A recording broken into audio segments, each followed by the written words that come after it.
Good afternoon from Darry Fields Park in Dublin, Ohio, around 20 miles northwest of Columbus. We welcome you to the 2025 edition of the Rebel Gear Buckeye Classic, with coverage brought to you by Datacore and, of course, Verona Real Estate Group. McKenna Proctor alongside us. Come on, tell us how long we are going to... and apologies, we were due to get underway a lot earlier in the day because storms were forecast. Of course, the scheduled start time was 2 p.m. Eastern Time. It's 2:30 Eastern Time, and you're local to here. We've had some storms over the last couple of days, and hence the delayed start. What can we expect over the next few hours, and how much archery are we going to see? Hopefully the rest of it. Unclear though. Ohio's super unpredictable with our weather. And so while it looks like we'll have kind of a little bit of a gap, it's unclear. So we're just going to try to swing through as much as we can and enjoy it while it lasts. Absolutely. Well, first up will be compound women. And the reason we say we're sure of that, it's going to be Tanya Galantine against Sachiko Keane, of course, the gold medalist at SoCal, Sachiko. The other matches, the other compound and the two recurve, they're still at the semi-final stage because of just the way things have unfolded. We are trying to get through these matches as quickly as we can. So as they finish, we're going to try and get them over here to the finals field because, although it looks relatively clear now, we're expecting... And there we go. There it is. On cue. It's never too far away. Some thunder. So we are, fingers crossed, we're going to get some live action coming your way over the next hour or so. So that will be the first match. We're not sure, as you say, as yet, the remaining compound and then the two recurve matches. Barebow, their finals will be taking place on the competition field. I'll give you details of those as they unfold over the next few hours. So the archers are due back on the field around about now, and then they're going to have some warm-up time because we've been away for almost 2 hours, and then they'll be heading this way over to the finals field, and we'll get compound women final for you on the broadcast. Now, this year there's no two-time defending champion Trenton Howells, of course, in recurve men. He has been in Germany with the World University Games. The team returned from that with a women's compound silver. And that was won by Danielle Woody. We've had Leanne Drake, and Sydney Sullenberger. So they head back over the next few days. I think there was also a fourth place for the recurve mixed team of Trenton and Catalina Ginoriega. Well, as you probably gather, this is an incredibly busy time of the year for archers and the archery community traveling the country and the world. Last weekend, we were in Albuquerque, New Mexico for the Win and Win USA Archery JOAD Target Nationals and JOAD US Open. More than 860 archers were competing over the 4 days, and this is what we got up to. We're in Albuquerque, New Mexico for the JOAD National Tournament. Woo!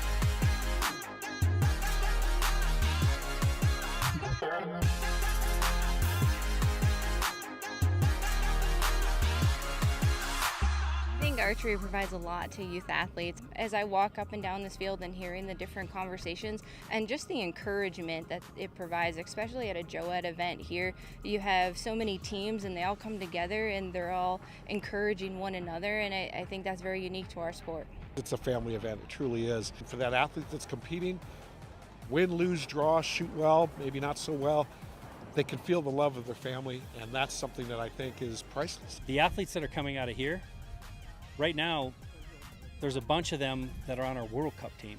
This is the group, the colleges are here. So many have had such success. We have 2 of them this year going on to the Texas A&M program. All the time that I'm spending shooting my bow and practicing, it's like it's all for this one moment. It feels really good to win and shows that my practice is paying off. I feel like it went pretty well. There were like ups and downs, but in the end, it was just focusing on like improving ourselves, and it was really fun connecting with new people across the country, and yeah, it was really fun. For the team competition, at least personally for me, it like helps me reflect on how the week went and also continue to make good shots. Like it's almost as a catalyst towards Buckeye next week. So that's what we were all focused on, just having fun and making good shots. It was fun with my team. We work as a team It will be all about having fun and also winning will make it even funner. Omar was an absolute star. He really was. He was fantastic, and he went to the podium. He did a little roll. He was cheering to the crowd. It was fantastic to see. Have you competed at JOAD down the years? I have. How is that as an event for you, and how is that kind of that transition? How does it give you that platform to take that next step? That is always an exciting event. That was one of my favorites when I was still able to do them. It's a long week. It's an exhausting week. But being able to be around, truly everyone comes out for that one. That's one where you don't have to worry about which location you're in because everyone's there, and that's super cool. And you get to cheer on your teammates that come with your club. You get to cheer on your friends who are in that group with you, and so that's a huge and amazing event that I always enjoyed. And getting moving up to our senior nationals, I feel like it's a great prep because you have all of the, like I said, like everyone's there. You have kind of that pressure a little bit of still wanting to perform and truly beat out everyone there. Like you've got to establish yourself a little bit, and so coming in to senior, you still got to do the same thing. You got to keep pushing, and it's that go, but all the time now, instead of just there to try to prove yourself a little bit. Absolutely. Well, Senior Target Nationals and US Open coming up next month. Registration's still open. Go to usarchery.org for that one. And I've got to tell you, just towards the end of JOAD last weekend, there was a wonderfully serendipitous moment. I was stood there around the awards podium, and this gentleman came up and he introduced himself and he said, "Is Cindy Bevilacqua, is she around?" And we got to the point where we understood that this was a former archer whose coach was Cindy, and we reunited them after 44 years.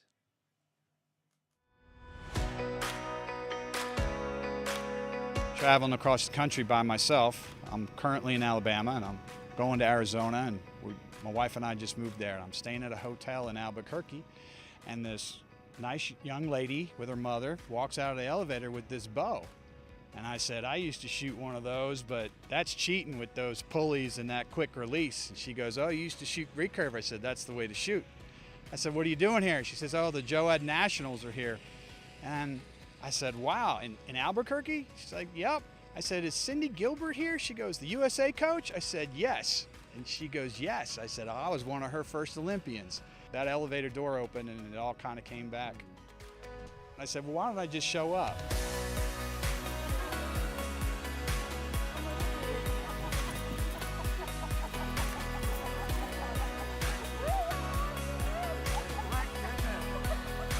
Oh my God, unbelievable.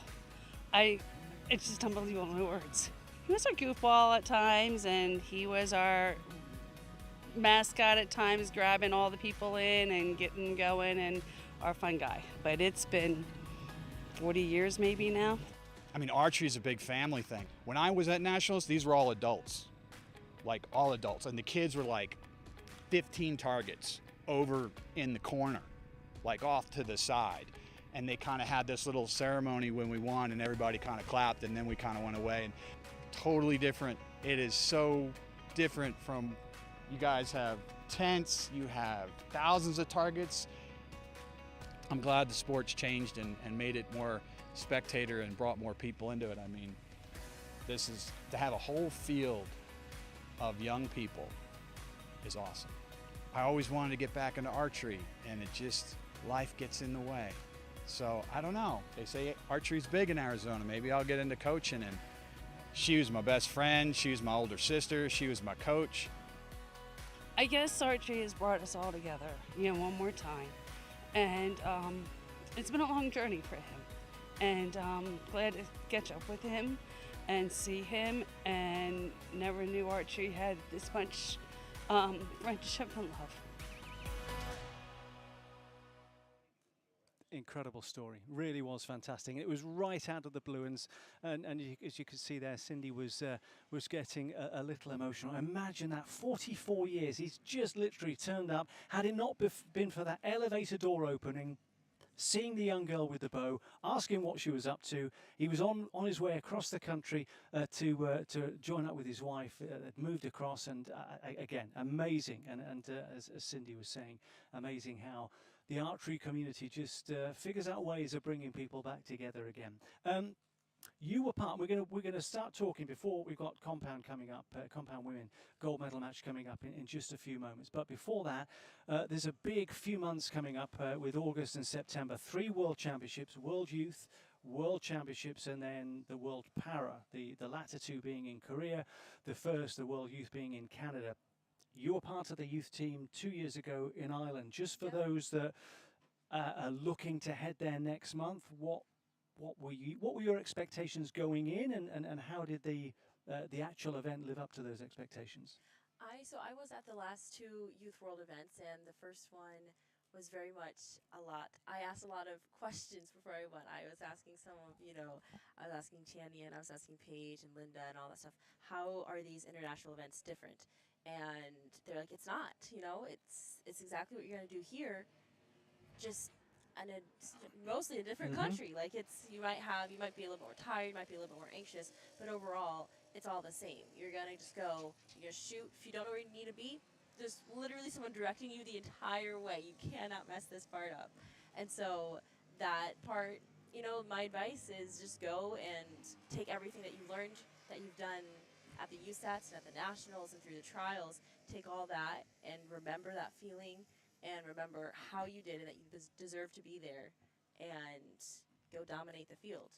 Absolutely. Well, of course, we wishing them all the best. I'm flicking. We've got the heat and the rain that we've had, so there's mosquitoes flying around all over the place. So I'm just trying to clear those from my view.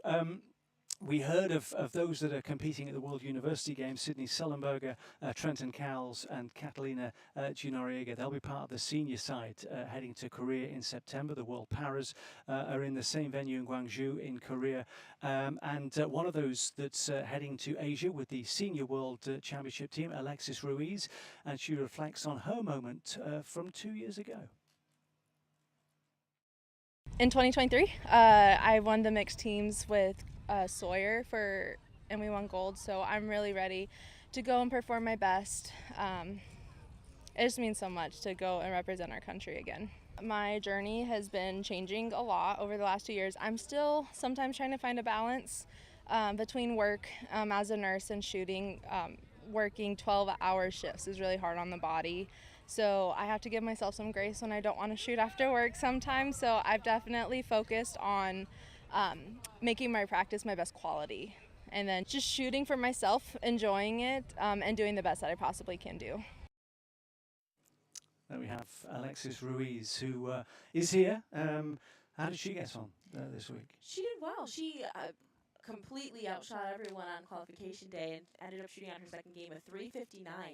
That's insane. That was a high score for her. I think she said total she shot at 711, and I think she beat her tournament high score by 5 points or something like that. So she shot amazing. Eliminations was a little bit rougher. We had a little bit of a tricky wind going on. Her and I struggled a little bit on that arena, but we both, I think, were around tied for 7th, something like that. So she didn't do too shabby though. No, not too shabby at all. We'll hear from some of those heading to the World Youth Championships in just a few moments. Before that, as mentioned, also in Gwangju, Korea, the World Para Championships taking place in September. And among the team that will be heading there to Korea is KJ Pola. He's been involved in the world ranking event in Mexico just last weekend, and he struck gold in compound open men here at Buckeye Classic. There's I tell people, there's no greatest feeling, to represent your country. And for me, just like Parrish, going into the World Championships, it's just amazing. I feel honored, blessed, and, I thank everybody. Whenever I finished my last match play at the games in Paris, I lost that match. It was I smiled, waved at everybody. I already knew that was my new beginning. New goal set forward. Next goal was moving forward to World Championships, and taking the reins and just keep moving forward. So that's just been my goal ever since Paris. I left that stage with a smile and a grin on my face. Gave it everything I had, and next goal is to refocus, reset, and worry about World Champs, and that's where I'm at right now. last interview whenever we did in Paris after the games right there, I have unfinished business. I'm here. I've been shooting all the USAT events, some world events, and, I've got blessed and lucky enough to win all of them so far, and I come here to the Buckeye, and I'm going to outdoor nationals. I'm going to everything I can, putting myself in every high stakes tournament there is, and just, one goal in mind, represent and win. I come to this just to show people in the world that we are as good as everybody else. Doesn't matter, para, able-bodied, we could do it. If I could do it, I want to be a role model to all the guys out there in the world, not just here, that if I could do it, shoot these scores and what I've been doing, anybody could do it if you put your mind to it. And for me, that's just something I think's uplifting. It's not over.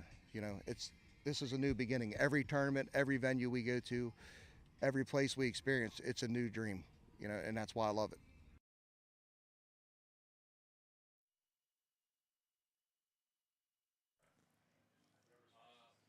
Okay, we've got some incredible talent that'll be heading to Canada next month as well. So we'll talk to the World Youth Championships. And again, sorry about that.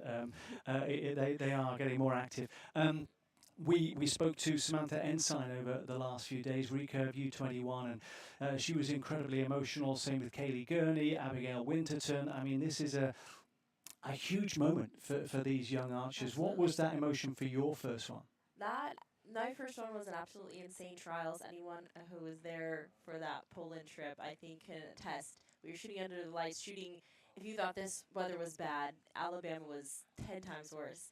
And so the relief of just being done, but also performing to the best of my abilities, it was overwhelming. I didn't quite even understand it at the time. I was kind of like, this is a dream type of thing. And so it's a very emotional thing to be like, I did it. It's such a long process, and to be among your peers and be like, yes, and celebrate together. It's so exciting. It's so exciting. Well, the crowd is beginning to gather as the compound women's gold medal match will be with us very, very shortly. But let's hear from one of those heading to Canada next month, the culmination of a lot of hard work for Samantha Ensign. This has been my dream for a while, so it means a lot to me. I'm very patriotic, so I'm super excited to support Team USA and support my teammates. Going into trials, I felt confident, but after the first bit of trials, I was losing my confidence and not very sure about where I was at in the ranking. So finding out that I had made the team made me very emotional, and I was super grateful for all my friends, family, and coaches who supported me and got me to that point. The hope is to bring some medals home for Team USA. Wonderful stuff, and we wish, of course, all the teams every success as they head to Canada in August and then the 2 trips to Korea in September. Well, I think we're looking around, we're getting the nod. The clouds are clear, the skies are clear, should I say, and it looks like we're going to get some live archery from the 2025 Rebel Gear Buckeye Classic, and the first one will be the compound women. You know this division extremely well, of course. Talk about these 2 competitors, Tanya Galantine and Sashiko Keen. Well, they're both awesome, amazing shooters. They wouldn't be here otherwise. Tanya, it's so exciting to see her back out here. She's been focusing more on the ASA since she had her baby and all that. And so it's exciting to have her come out here. This is a closer one for her. She could drive, and to see her just still dominate is so cool. She hasn't really done a whole lot of this. And so I was happy to have her out here and then see her progress. And Sashiko, obviously we spoke. She did tremendously well at yes. SoCal. Won there. What have you seen from her game that has led to this fantastic form? Sachi has always been an amazing shooter. She's done, youth trips way back when she was still in JOAD, and she now works full-time at a lab over in New York, and she still manages to make time for archery and obviously perfect her craft to be able to make not 1 but 2 medal matches this year so far. I'm noticing you're not getting any of the bugs going around you. Is it just me? Is it? I have the natural bug repellent. It's that local repellent. I maybe need to stick around here a little bit longer. The conditions, from an archer's standpoint, these conditions look near perfect, do they? Don't jinx it, Richard. Okay, let's see. The windsock is behaving. I've even got them on my eyelids here. They're gathering. So, yeah, talk about the field as it's laid out? What have been the challenges here? And what is the wind direction? What are the kind of the curveballs that you'll get out on this field? Yeah, I mean, so the difficult part about usually on this field is how windy this is. Like, it is truly just an open soccer field. And so we tend to have that strong breeze just blow through everything. We've gotten really lucky this weekend. Yes, we've had the storms. Yes, we've had the rain. But the wind honestly has cooperated for, I feel like, most of the weekend. We've had heat, we've had humidity, we've had the rain, but we have not had that intense wind that I think everyone was bracing for. We've had little snippets of it where we feel like it's gonna blow, and we've had a couple ends here and there where for sure we're going to see that arrow blow a little bit further than we were expecting. But overall, it was manageable wind, which is something that we haven't had a lot of this season. So it was really refreshing to have that at least. Interesting path to the gold medal match for these two archers. For Tanya, it was the number 8 seed beating Alexis Ruiz in the quarterfinals, 145 to 141, and then it was the second seed, Liko Ariola, that was knocked out by Sachiko Keen at the same stage. That was I was going to say a little closer, exactly the same points difference, 147 to 143. Into the semi-finals, let's see how they got on there. Tanya beating Madison Cox and Sachiko overcoming Paige Pierce. And if memory serves me right, I think that may have been a repeat of SoCal. I think something pretty similar happened, yeah. And Paige was sat alongside me, and I thought that was going to give her the boost that she needed to maybe not put herself in this position again where she'd have to sit alongside. I think maybe she was a little hurt. Maybe that was it. Maybe she just wanted to sit alongside me. So again, the form that they've shown, Alexis, the number 1 seed, Liko, the number 2 seed. I mean, they've started very, very strongly, these two archers. I mean, anything can happen in eliminations. This is a thing where it's not really how you even do qualifications. Yes, that gives you a placing for who you're going to go up against. But in the end, it's still you against one other archer. And it doesn't matter anyone else on the field anymore. And so we're all good archers, and so it can really be anyone's game, which is kind of the scary part a little bit, you know? You can prepare for it all you want, but you never know. You can't control what that other person's going to do. What's the key to maintaining that focus when we've had weather delays? And if you're just joining us, we have had a number of weather delays. We are the barebow will take place on the competition field, those gold medal matches. We got the first of our gold medal matches here with the compound women, Tanya Galantine and Sachiko Keen, just stepping to the middle. What is the key to just maintaining focus when you're away from the field? I mean, it's tough, but the most you can do is just remember what you were doing and how that feeling was before, and just shoot your shot just like it was any other time, you know? Tanya has got her husband Braden there and in the coach's box. They've had a phenomenal just last year. I mean, just away from archery, becoming parents, stepping back in. Have you had that kind of conversation with Tanya? Does it maybe we'll chat to her if she's the winner. We'll see. I don't want to obviously take sides. Sachiko is in fantastic form, but be intrigued as to how similar to Alexis with that career. And I think we heard from her, Alexis, earlier, getting that balance between career and still this high level of archery. For Tanya now as a mother and still finding time for archery, which needs the time. Yes, I mean, part of it, she has that mental side down, and that's the hardest part. You know, you can lose the strength if you have to, but that mental part, that's the hard part to work up and maintain. And so because she already has that in her back pocket, she can pick up any bow at any time and be able to dominate the field. Just to let you know, we are, because of various problems that we've had, one of them being we are unable to bring you the score bug, but we are looking to try and fix that. So it's a 9 for Tanya and X for Sachiko to get started. And there's an X for Tanya. So solid start, strong start. Doesn't seem to me that the delay has caused any ill effect. An X and a 10 to start for Sachiko. Another rumble of thunder, though, in that distance. Tell us where it's coming from. Where's the direction we should be expecting to see the next weather? That's a great question, and if I knew directions, I'd let you know. Give me a compass and I'll let you know.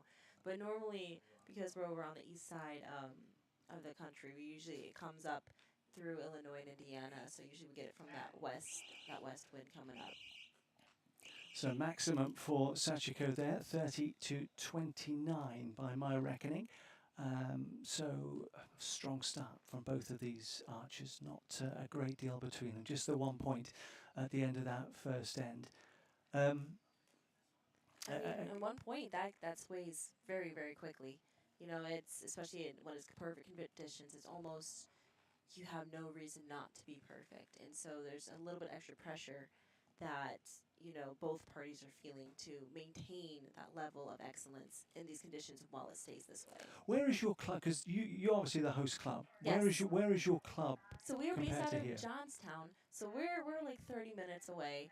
I'm personally from Toledo, so I'm about 2.5 hours north. Right. But yeah, the club is about 30 minutes away, and so we have it's similar conditions. We obviously don't have a huge soccer field that we're shooting on, so the wind can be very different and a lot of times very shifty. But overall, like we're used to the humidity, obviously the heat, the rain. That's all just in a day's work for us. Well, you say that it's a little bit different from the other USATs. Obviously, Sure. Arizona, that's a venue where I imagine the locals would use. Yes. Same with Gator Cup, Yep. same with SoCal. Yep. This isn't a venue that you use as No. part of your club. So the suggestion that, you've got an advantage, this is where you're from. Not This at is all. so this is kind of once a year for you guys Yes. as well. Yes. This is we completely come out here. We started. I wasn't even out here yet. They started Monday morning to line the fields. Then I came out and we all got a big crew to start setting up all the bales and do the stands and all the the visual stuff that you're seeing. And we, slowly throughout the week we build up this huge tournament. And today's the big day where we get to take it all down. Yeah, and Chris and the team do a phenomenal job. So Sachiko with that 1 point lead, 30-29, as we start end number 2. That's a great shot for Tanya. Oh, that one's straight down the middle.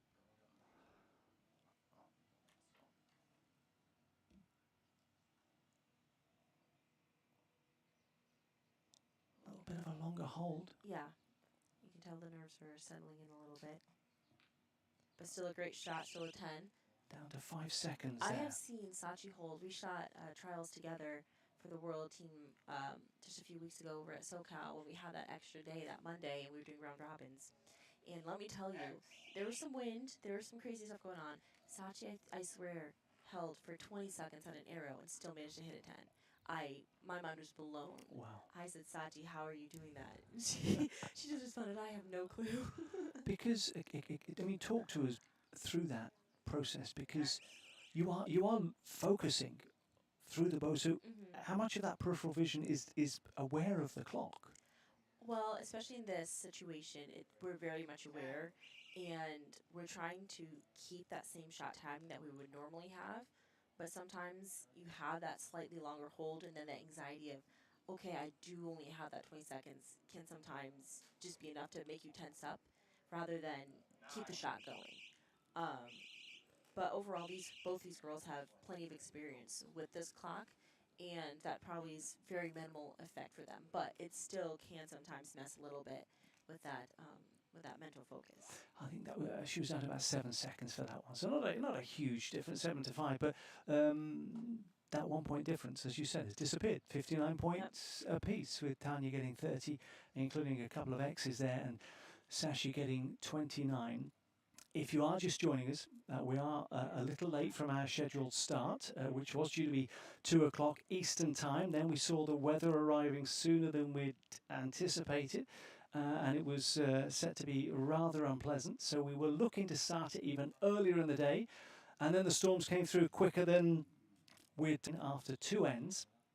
And this the first of the gold medal matches, the barebow matches, just because of the weather considerations. They are taking place on the competition field. We'll keep you up to date with how things are going on there. And in fact, I might just be able to give you a latest score on that one into the finals. I know Diane Cochran and Cindy Zacco were competing in the women's. Diane is 2-0 up in that one after the first end. And for the men, Michael Weaver is 2 up on Adam Britton. But kind of like, those set points, those can also change a lot.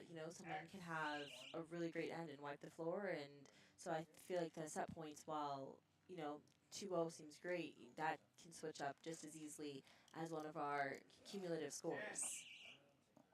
Did you start in compound? Is that where you've always been? Yep, No I've consideration to switch? Nope, not at all. I shoot recurve for fun. Sometimes once a year we have a local tournament called the Double 900, and that one I usually like to pull out an old recurve and try my hand at it. I practice for 4 days beforehand and get some sight settings in full send. It's a lot. It gives me appreciation for what they do, and kind of gives me a different perspective on my own shot.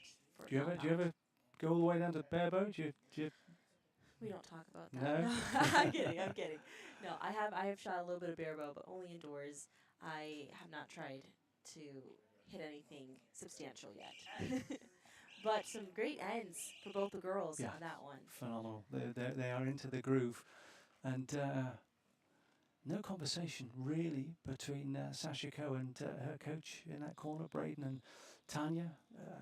What is there? What is there to not a say? lot to say. Yeah, no notes. They're shooting really, really well. The wind you can see is starting to get a little woolly. Nothing to really worry about. I would never, even pause to consider that kind of wind.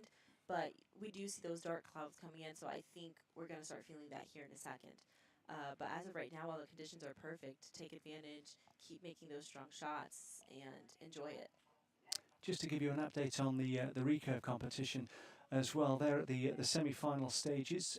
Brady Ellison, number 1 seed, taking the first set against Campbell Affleck, and Nicholas Diamore is 2-0 up on Jackson Mirich. So we'll keep you up to date on how things are going there. Then in the women, Casey Koffold, number 1 seed against Olivia Martin. Casey has taken that first one, so she's 2-0 to the good. And in fact, this is the top 4 seeds, 1 versus 4, 2 versus 3. Jennifer Messina Fernandez against Gabby Sasayan. Jenny is 2-0 up on that one. So that's the way things are going. Compound senior men, they are at the semi-final stage as well. And Jimmy Lutz, if we have to scroll down, Jimmy Lutz, he's gone maximum, 60 to I'm not sure whether that's an anomaly. I'm guessing the last year didn't quite load for Sawyer yet, so you can see that at 50. So I think our bet's either 59 or 60 for Sawyer on that one. I don't think he's gonna, do anything too crazy with the weather right now. And then Stefan Hansen is one. We've got a 1-point lead against Matthias Fullerton, the champion here, 12 months ago for compound men. So still got that to Great come. shot for Sachi there, dead center X.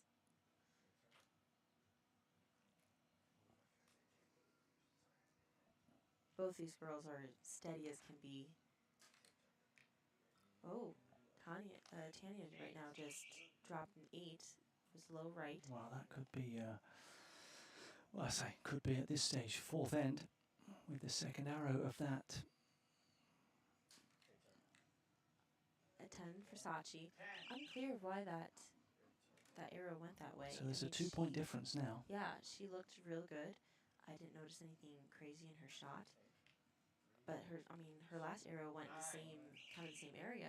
Luckily, this one hit a 9 though. But that automatically, that swings that match so far in Sachi's direction going into this 5th end.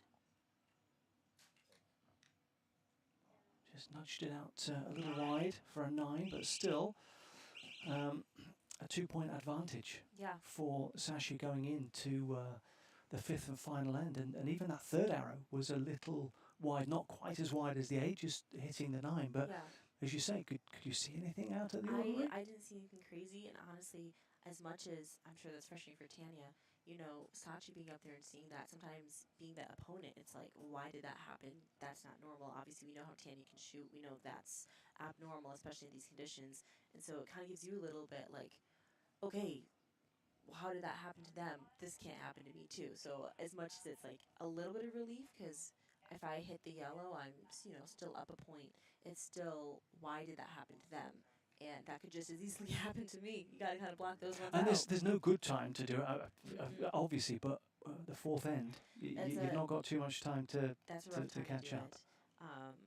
Obviously, again, cumulative, anything could happen. But yeah, this is not the ideal time to be dropping that many points. 118 to 116. We've got the scoreboard back. There we go. Yay! Good stuff.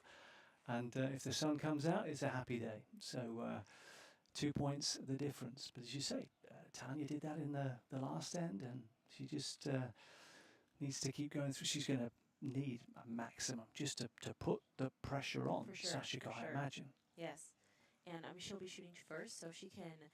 This is going to be a confident shot for her because her last 2 shots went in a place where I know she probably does not feel that's where they should have gone. And so to come up here and having to start it out, you need that confidence of this is going to hit a 10, and not have to question anything else the rest of the match. Well, this will be a little bit of a pointer as to where her mind is, as to where this arrow lands. And she's right back in the center. There we go. You know, and as much as Sachi has this advantage, you still have to stay on yourself and, you know, to make the best shots because all of us know how easily this can swing. But she nails a 10. Okay. 2 points still the difference in this final end. Sachiko Keen looking to go back-to-back gold medal at SoCal Showdown. This is the 4th and final. Tanya, it looks like just like a out with a 9. 9. So the door has just been opened a little wider for Sachiko. She's just dead still. It looks like a left 9 though for her. Okay. That'll do it though right now. There's no need to stress about something like that right now. Final arrow for Tanya Galantine. Good, she caught the bottom of the 10. It was good to end. 29 to finish.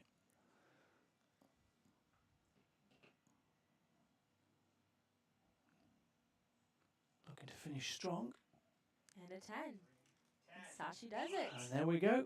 Back-to-back gold medals. Back-to-back USAT wins for Sachiko Keen.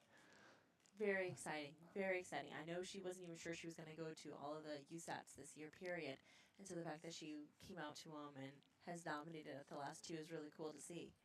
Fantastic. Well, we've got to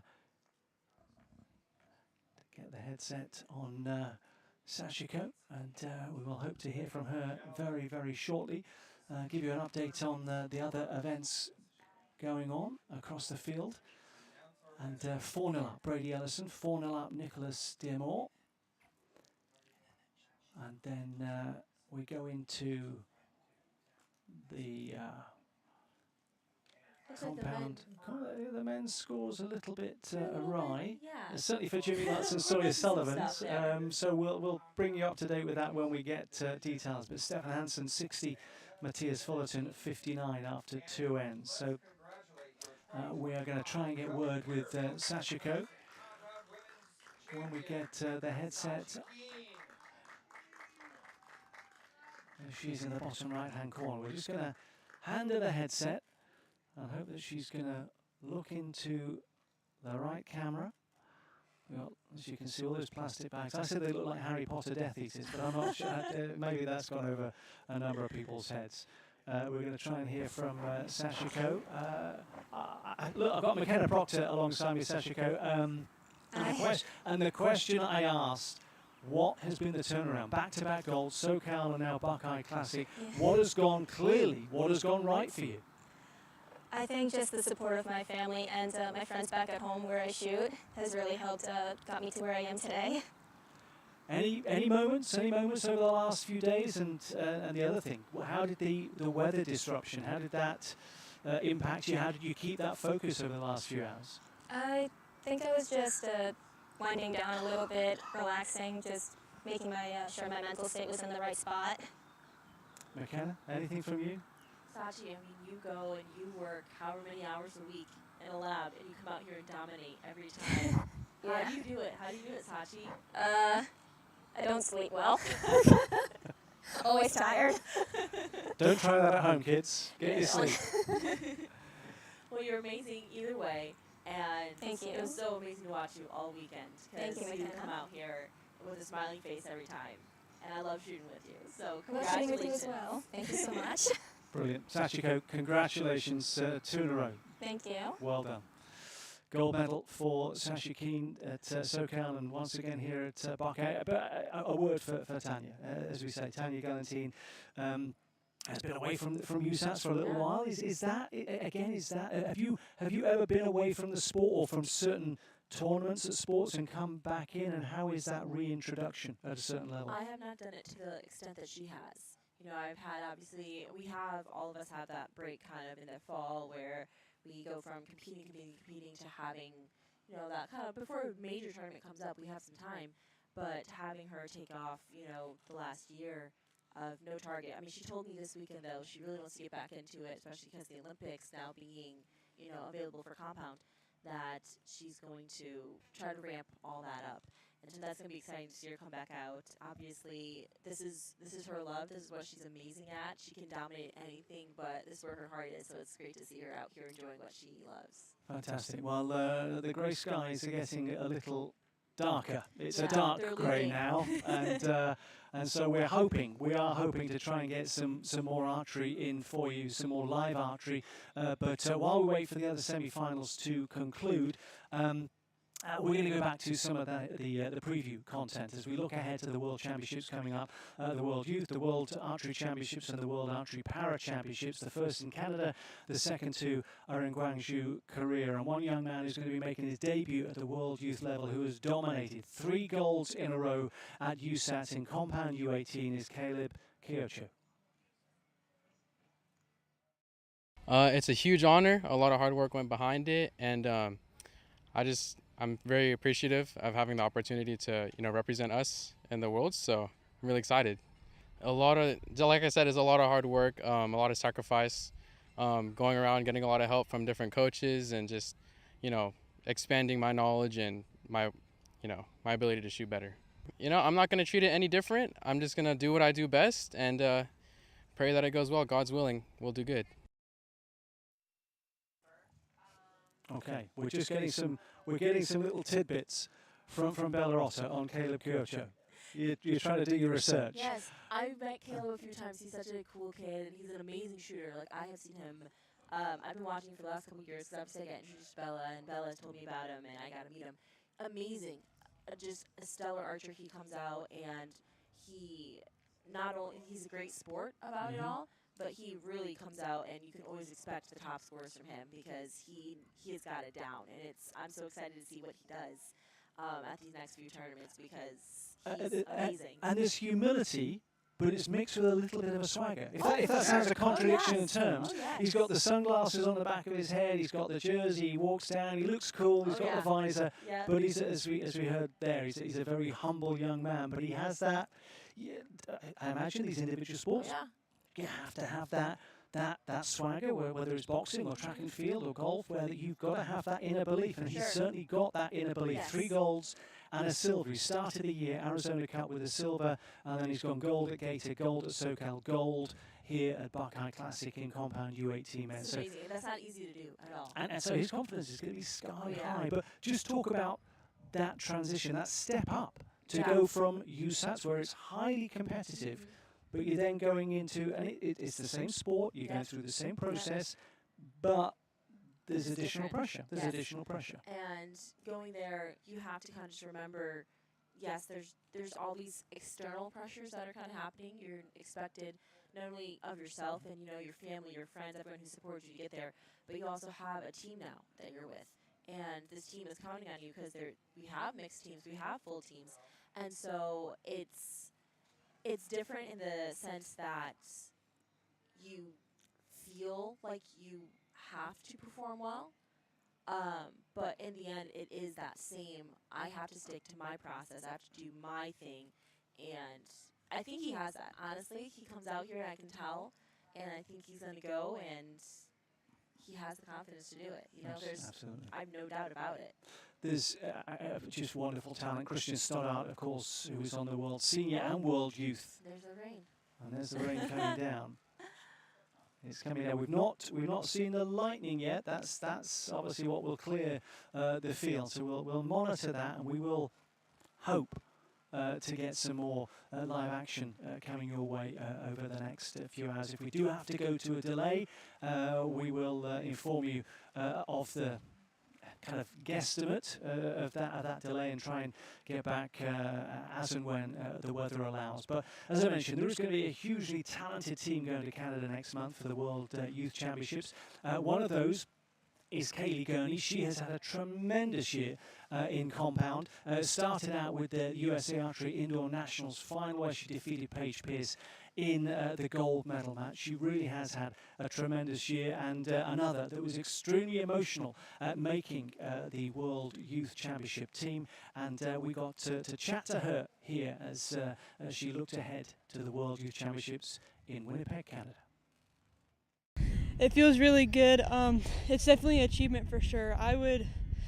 It's hard to explain in words, but in the moment it feels really good to win and just be on the team. It feels good. Since I've never done it before, there's not really much I can expect. Just go and shoot it the best I can.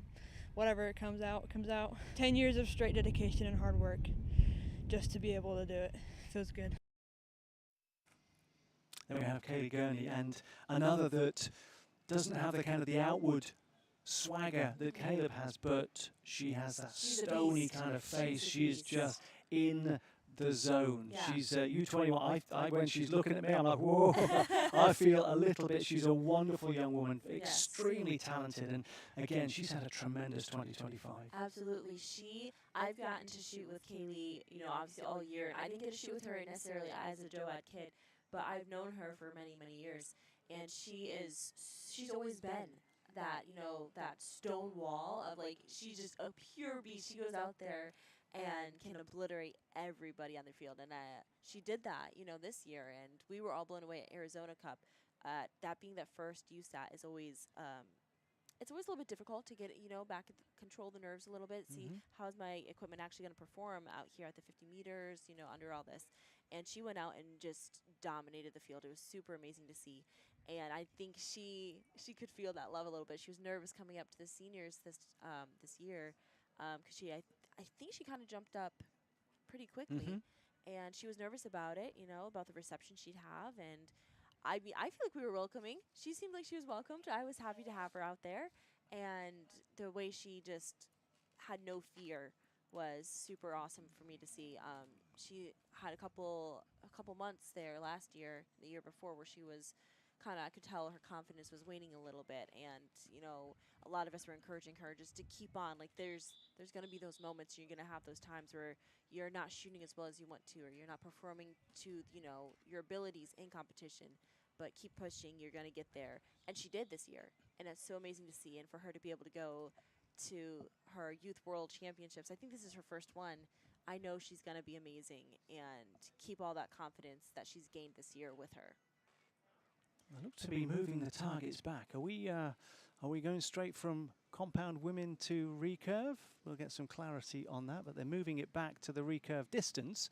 The target's back from 50 to 70 meters, so maybe they know something that we don't. Going with the flow today, we are just going with the flow. With whatever is thrown at us, we're going to go with. Well, it might be because the recurve senior men have completed their semi-finals, and it will be Brady Ellison against Nicholas Diamore. That was the US Open gold medal match last year, and that will bring me on to the Target Nationals and US Open. Still time to register for that, and the people of Springfield in Missouri have done a fantastic job really rolling out the red carpet. There's going to be 400 tickets, free tickets, one for each archer that registers, that they are giving away for a baseball game on the Friday night, and it's going to be an archery takeover night. Oh, that's so amazing. I believe we're going to have one of the archers, we don't know yet who it's going to be, is going to throw the first pitch. No way. There's going to be jerseys that are going to be designed with the numbers in the shape of arrows that are going to be auctioned off. And then there's the aquarium. There's the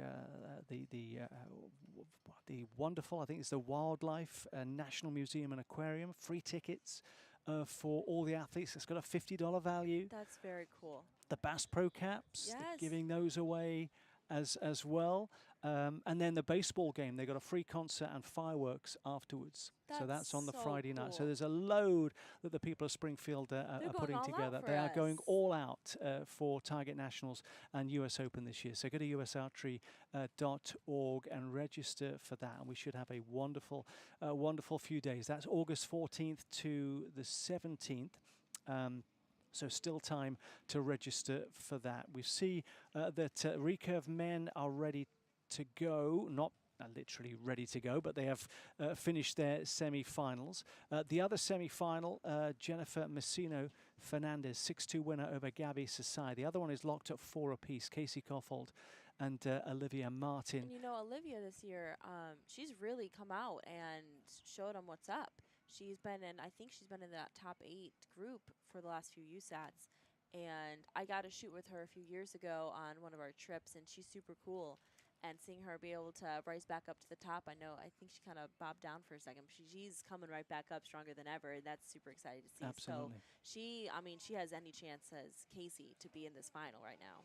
Just bringing you up to date with the compound senior men, and it's a ding-dong match between Jimmy Lutz and Sawyer Sullivan. We've got 120 to 90, so I think Sawyer, they're probably just down counting that up, but neither has dropped a single point up to now. I think they're just totting up Sawyer's 4th end. So certainly after 3 ends they were all square, and then Jimmy with a perfect 30. In the other one, Stefan Hansen 120 to 118 over Matthias Fullerton, who got a world record last year with a 150 in the semi-final. Yeah, that which was included super cool. 13 X's. The previous high was 12, which I think had been set in 2015. Had been equaled a number of times over the years, but Matthias with that 13 X's out of 15 beat the previous record. So I think we're going to go to the dynamic of team events, and this is something that I'm intrigued of from an individual sport. Archery predominantly is an individual sport. So when, and we've been talking about the World Youth, the World Archery Championships and the World Para, you're going into a team setting. How did you find that, going from what is an individual sport in the main to that team environment? Sure. I mean, it can, like I said kind of before, there's like kind of a different sort of pressure. What's also interesting about team rounds is the timer is not up to you. You know, you have a designated amount of time, and you have, you know, any amount of time you take is taking time from the rest of the team as well. So not only do you want to make sure that your shot is an excellent one, you also have to make sure and keep in mind everyone else's shot timing as well. And so if you have a longer or shorter shot, you kind of have to play with that, decide where in this order am I going to go so I can really bring this team up and not make anyone feel panicked or, you know, feel like they have to speed up their shot. So it's kind of a delicate balance, and it can sometimes be a little bit heavy of a weight to carry, like my team is depending on me. But it's also, I think they're the most fun event that we can do, because there is that sense of teamwork, and when you do well, it is just an immense feeling that together we did this, and it's not just me anymore, it is my team.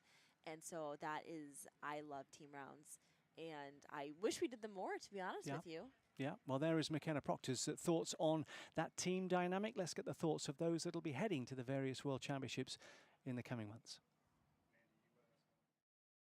Going in as a team, you know, you have some, you know, warriors that's been in it for a while, and then you have a lot of new people like this year. You know, we have like just Mexico, you know, we have a lot of new people coming into this. So it's a pretty cool journey just to be there, to be supportive, you know, like, yeah, whenever I'm there on the line doing my thing, you know, I'm focused on what I'm doing.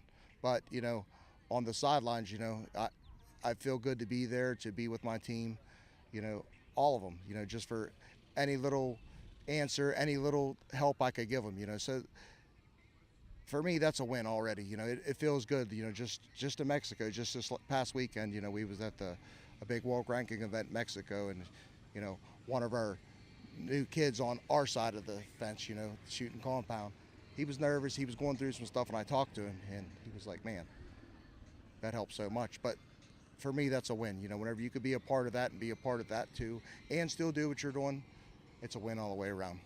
I really enjoy it, not being alone for once, being able to rely on other people, have other people behind you and cheering you on, working together. I really enjoy teams. It's so different, but it's nice to have a little community. It's going to be a lot of fun. I'm really close to all the girls and the guys, and we have big plans to do some content for social media and to do some team outings and have a lot of fun together. I'm really excited. We've all started working together really hard. Our team dynamic is growing, and I'm really excited personally, just because I have not done a team sport of that nature. So converting archery from being an individual to a team, I'm super excited to work with that.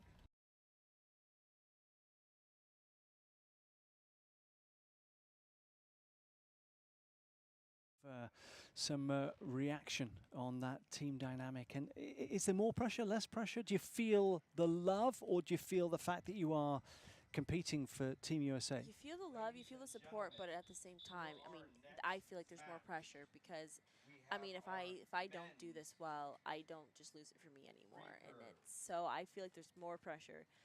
But like I said, it's still my favorite thing to do because you still have that team dynamic, and it's so much fun to be able to cheer each other on and celebrate those wins. Absolutely. Well, they are back on the field. We have the recurve men, Brady Ellison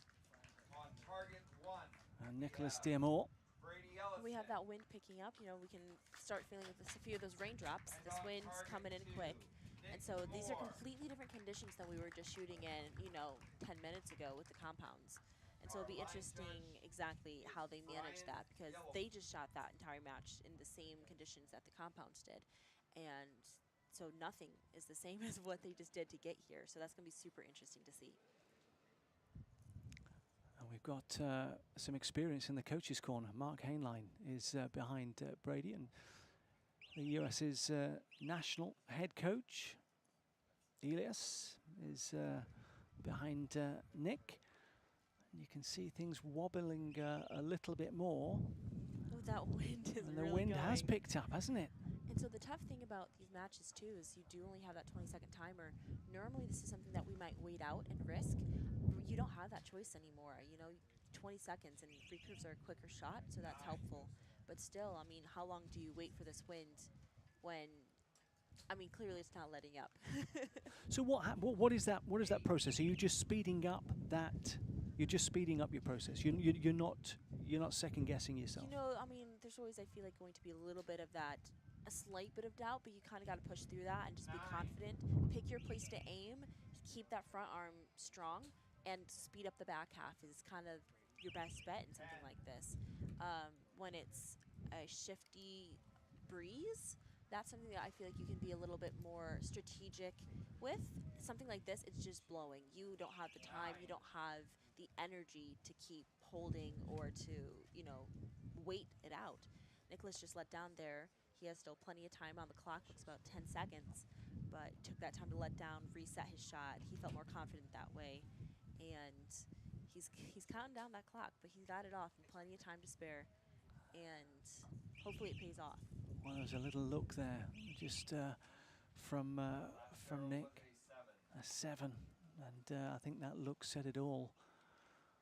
The conditions they've just completely changed. Completely changed. We were talking about that windsock not misbehaving, and you can look at it now on that left-hand side on your screen.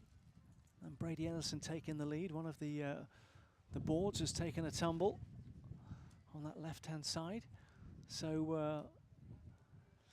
I mean, but these are set points. You get if you win this set, you get 2 points. If you lose, you get 0. If you tie, you each get 1.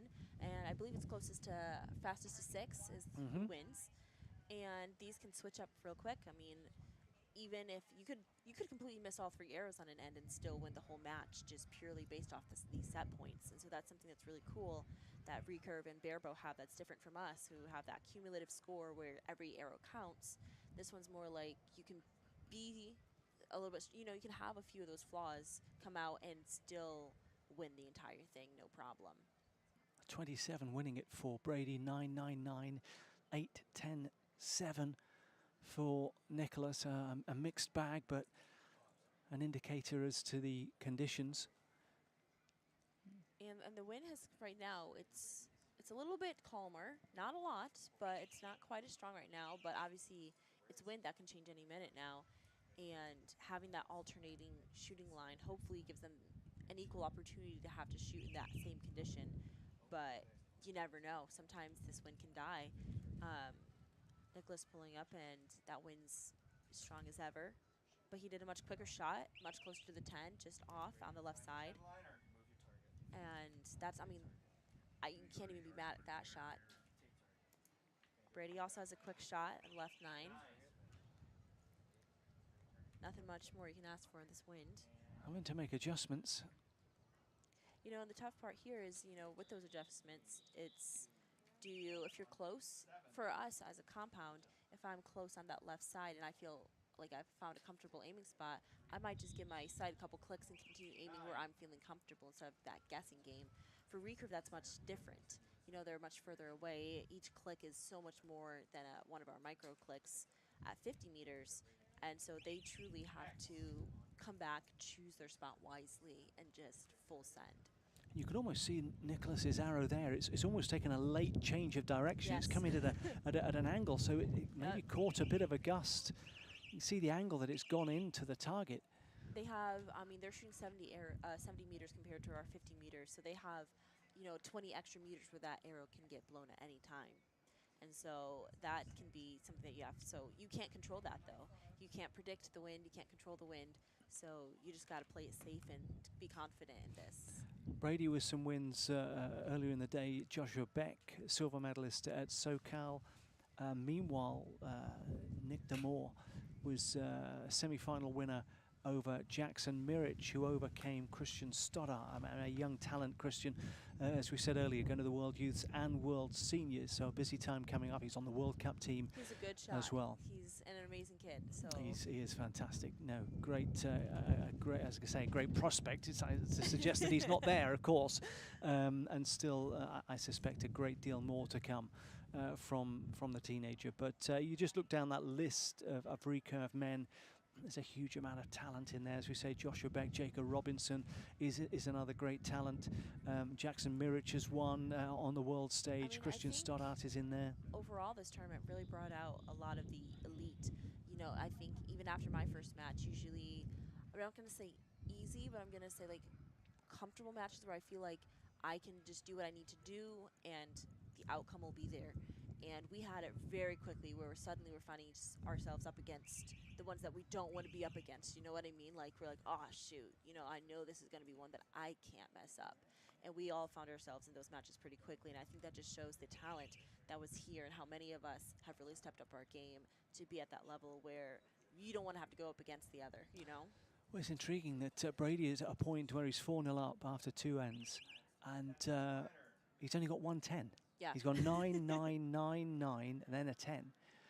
In these conditions, I mean, sometimes that's all you need. It's a gold game rather than a perfection game. They both started out with 10s, though. This one is giving them a break, a small break. But these, I mean, these matches go quick. And so take advantage. Nicholas with a left 8 on that one. Maybe just aimed a little bit too far off and means this wind to calm down. We started with a win. USAT did Brady Ellison, Arizona Cup earlier this year. Looking to bookend it with success here. Some work to do for Nicholas Damore. Needs a maximum. A good final arrow. And he lands that with the X, but... a 9 will tie it for Brady, which will give him, I think, that 5th point. 10 will win it. And he shoots a 10. And there we go. There is the title for Brady Ellison.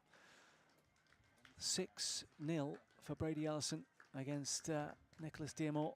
I mean, he had a great game with this wind. This wasn't something that, you know, we've prepped for really at all this week because we haven't had these conditions that we've had to shoot in. And so he came out really no clue where anything was going to go and managed to snag a win. Oh, we'll try and get them on the headset. Brady Ellison. I'll give you some of the other scores from the other matches because we have the other 2 gold medal matches that we will be featuring. We have those coming up, and I'm trying to see which ones line out. It's probably going to be recurve. It's going to be the recurve women, 2 women that know each other very, very well. Casey Koffold and Jennifer Messino Fernandez, 6-2 winner for Jennifer over Gabby Sasai, and Casey winning 6-4 against Olivia Martin. And then the compound men, Jimmy Lutz 150 to 149 against Sawyer Sullivan. It was the fourth end. Sawyer got a 29, and then Stefan Hansen 150, Matthias Fullerton 147. So it'll be Lutz against Hansen. That will follow. And again, those matches were all done while this wind was completely still, and so they should be able to get a little practice before they're about to shoot, but completely different conditions, and you can tell based on that score, you know, a 150 is insane to do at any time, and I'm really interested to see how they manage this wind if it keeps up. Well, we're going to get Brady on the headset. He's being told which camera to look at. And we're hoping that he can hear us. Yep. Good, good, good. Well, congratulations, McKenna Proctor alongside me. Brady, just talk us through from going to from the practice field to the finals field. The wind picked up. How did you cope? Oh, it's been an interesting morning, to say the least. We've had a hard left to right wind all day.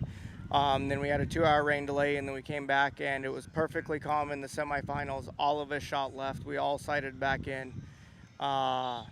And then came over here, and the wind starts ripping from the left again. And you could see a lot of both Nick and I's arrows there. Like we're either sighted in wrong over here, or the wind was not doing what we thought it was doing because we missed everything left. But was able to figure it out quick and got a couple of lucky guesses on some of those to win. You've got another World Cup final a little bit later in the year. You've got Target Nationals and the World Championships. It doesn't get any quieter, does it? How does this set you up, and what do the next few weeks and months look like as you go into those big events? Wind's always good, you know, like this bow's shooting good, and I'm starting to get comfortable again coming into the end of the season and starting to actually peak or shoot better in this back half, which I needed to. Qualified for the 14th final. We got World Champs. And then after that, I might do, there's a new pro league in India that I've been invited to, so might really do that. And then we got the World Cup final, and then indoor starts like 10 days after the World Cup final, so I don't think it's going to be a break till December. Wow, that's a busy season you got going on. Yeah, this back half's going to be worse than the front half was. But, although I did just see some lightning. Well, you saw some lightning so over your left shoulder. So, yeah. well, congratulations, Brady. Well, Thank at least you so we got much. it done. You got that one done. You got that one done. All right, Brady Ellison, perfect. Thank you, guys. Appreciate it. Bye. Take care. Brady Ellison there, you're a champion for 2025, the Rebel Gear Buckeye Classic for recurve men. We'll get word. We saw lightning. We don't know how far away it is. Of course, there is a safe limit. Certainly no idea. We'll get word, I imagine, as soon as possible, so we get everybody safely back to their vehicles and away from any potential danger should we have that. And if that is to happen, we would go into a weather delay just in the background. You can see them gathering there for the next set of matches. We would have the recurve. Yes, we will have recurve. They're keeping the targets at 70 meters. I just had to lean forward and look down the field to my right, so they will keep it at 70 meters. We will do recurve women, Casey Koffold, Jennifer Messina Fernandez, and then compound men, which will be Jimmy Lutz and Stefan Hansen. Just to bring you up to date on the barebow competition, the barebow senior men won by Michael Weaver, the 3rd seed, 6-4 win against Adam Britton, who's the number 17 seed. So fantastic for Adam to get silver. And then Diane Cochran, dominant in her final against Cindy Zacco, winning 7 points to 1. Kay Earls with a 1-arrow shoot-off, getting the bronze. And in the men's, it was Joe Hayter got the bronze again. Another 1-arrow shoot-off against Spanky Brooks. We've not got words, so we'll carry on talking. I believe the next one will be Casey and Jenny, two, of course, vastly experienced archers that know each other's game very, very well. But again, when we talk about this being an individual sport, that kind of knowing each other's game, it doesn't really play into it, because as I'm constantly told, trust the process. Yes, yeah. I mean, obviously they've shot together on the World Cup teams. They've shot together in the Olympics, and they're good friends. They know each other well. And as much as that, it makes for a fun match because you know that you can really play into that. But also in the end, it's not about any of that. It's about your shot and how you handle it all. And both of these girls are so experienced. I'm sure they're not a sweat on their brow about this one. And they have the utmost confidence in what they've been doing and what they're coming here to do. And so this is going to for sure be a fun match to watch. 1 and 2 seed. Casey number 1 seed, Jennifer number 2 seed. Casey 669 during qualification, Jennifer 658, and then we look through their matches. They both got a bye early on. Then Casey overcame Karen Sternfeld 6-0. Then a win against Natalie Howe 7-3. A quarterfinal win against Samantha Ensign 6-0, and the semi-final win against Olivia Martin 6-4 for Jenny. Again, a bye in that first round, the round of 32. As I'm scrolling down, yes, she did. And then the 1/16th round, Jacqueline O'Connor, 6-0 win for Jennifer. Next up, it was Adelaide Koziel, 7-1, so convincing there for Jenny. Quarterfinal success against the SoCal gold medalist, Ana Luisa Caetano, 6-0. And then that semi-final win against Gabby Sasai, 6-2. Gabby, of course, was on that World Youth team with you in Limerick, Ireland, 2 years ago. So we've got a right and a left. Is that, and we're looking at them now, and Casey's going to get us underway. There's a slight delay. Step back from the line. Looks like there's a technological malfunction. Yes, a malfunction with the clock. And I was going to say, you know, Jennifer's on the right as we're looking down the lane. Yep. Casey is on the left. In terms of that peripheral vision, having a left and a right, do you prefer facing them, back to them? You're not really paying attention to that person too much, you know. Sometimes indoor can get you're a little bit close and, you know, a little bit personal with them, and that can play a little bit more of a factor. But outdoors, you have plenty of room. You're kind of focused on your own self. Unless they're doing something crazy in front of you, you kind of block that all out.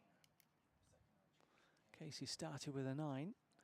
That was kind of the way for the men, certainly with Brady, and an X for Jenny. So no such concerns for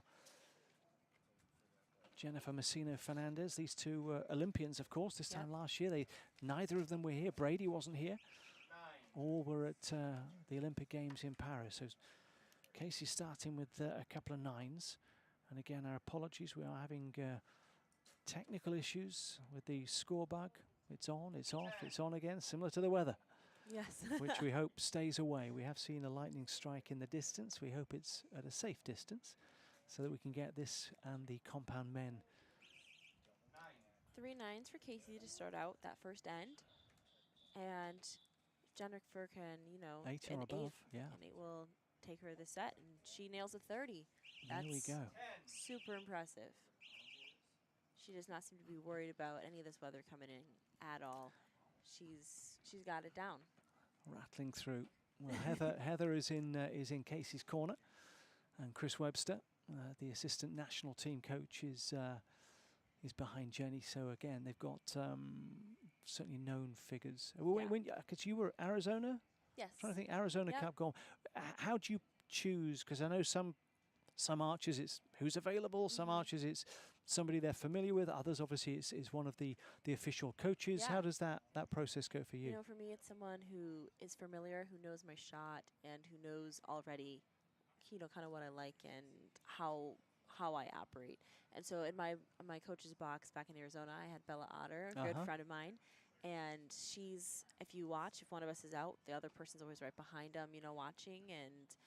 And so we have kind of a system down where we know each other well enough that we have certain words, certain phrases that we can say in those moments of doubt, or, you know, when we have those straight arrows. And so it's someone that you're comfortable with, that you feel like you can truly just go out there, and if you do your job, they can handle the rest. They can handle that nerve for you. Yeah, well, we've not heard a yep from Chris Webster yet. I know, that's his kind of his call, isn't and it? there was 3 10s, and I was expecting a nice loud one, so maybe I'm gonna have to start doing it for him. Or Maybe something. he's a little subdued. Yeah, he did start charging me though, because he copyrighted that phrase, and so he started charging me every time I used it. So I'm hesitant to do it live, because he will definitely catch me then. 8 for Jenny. So took the first set, but just 1 point advantage for Casey with her second arrow of this second end. Looks like it's an 8-9 liner. It's going to Well, be... they've called it a 9, but it looked, as you say, it looked a little close to the line as well. It's also, it looks, that one's for sure a 9, but again, kind of a close one, 8-9 liner. I mean, to us, the weather doesn't seem to be super different from that first end, but obviously when you're up there, what you're seeing, what you're feeling is completely different. And so maybe there's something that they're just not too sure about while they're shooting up there. But Casey ended with another, you know, 999 end. But it looks like... That looks like an 8, so it Jennifer looks like threw it's another going to go the way of Casey for a 2-2. You know, just like that, it's gone back to being even. And, I mean, that's kind of the cool thing about set points. Like I was saying earlier, it's closest, you know, fastest to 6 points. And however you get there, it doesn't, you could shoot a miss and still win the whole thing. So, just like that, it switched from, you know, Jenny having that lead to being back 2-2. But with these weather conditions and just the pressure and everything, it's anyone's game. And that's a lot of fun about set points. I really like them. 2-2 between Jennifer and Casey. A little smile there. So Chris Webster is clearly getting the smiles from from Jennifer, and a little fist bump between Casey and Heather, who works extremely closely with Casey Koffold. And Heather was one of those that we saw on the program earlier. She was at JOAD last week. Does tremendous work throughout the archery world with the high performers and the up-and-coming archers as well. So 2 vastly experienced coaches behind these 2 vastly experienced archers. Absolutely. Both will be heading to the World Championships in Gwangju, Korea. And Casey will be joining Brady at the World Cup final. As we heard from Brady, a 14th World Cup final for him.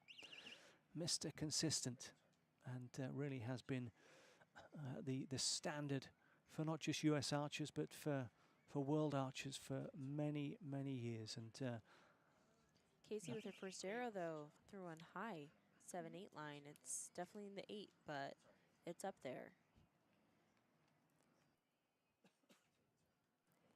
Jenny's first arrow, left 9. So it's a good return. 9's higher than an 8. That's all. It's all you need right now. yes, a little turn to her coach from Casey. They're both on that left side, so I'm not sure if their sights are set there. We're going to compensate the breeze as well, which is a left to right. They could just be a little bit overcompensating there. It's hard to know what they're thinking, you know, in this moment. We can only speculate. Well, But it looks like it's 17 to 19. That adjustment made by Casey has brought her to 27 points, so a 9 or above will give Jennifer a 4-2 lead. and she hits the 9. And there it is. So Jennifer will take a 4-2 lead at the end of that third end. And just a Yeah. reminder, as we saw another lightning bolt in the distance again. My distances are not great. It looked like it was the same place as the last one. Yeah.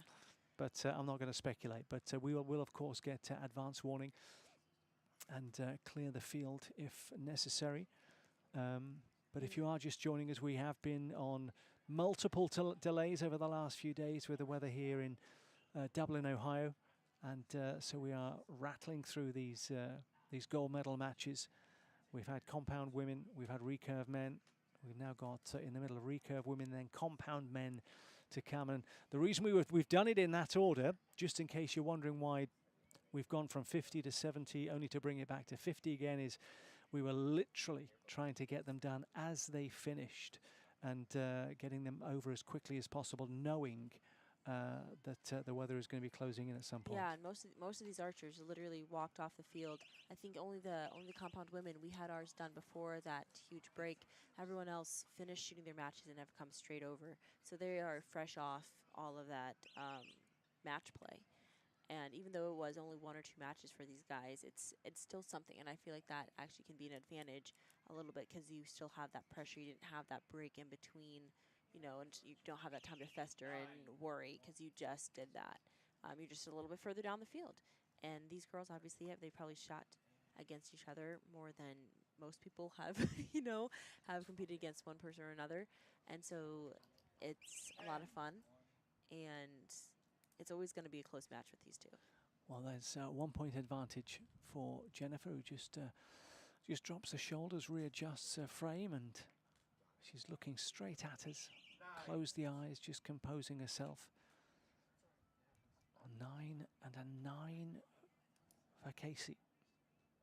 I mean, one of the hardest things to do is to get up there and when you're under pressure and relax because your body is fighting that. And there we go. And there we go. That's just brought it level. 18 points apiece. You know, she's not happy with those shots, but bringing it up back. And a 9 for Casey. So there's an opportunity here. A 10 would bring Jennifer Messina Fernandez the gold medal.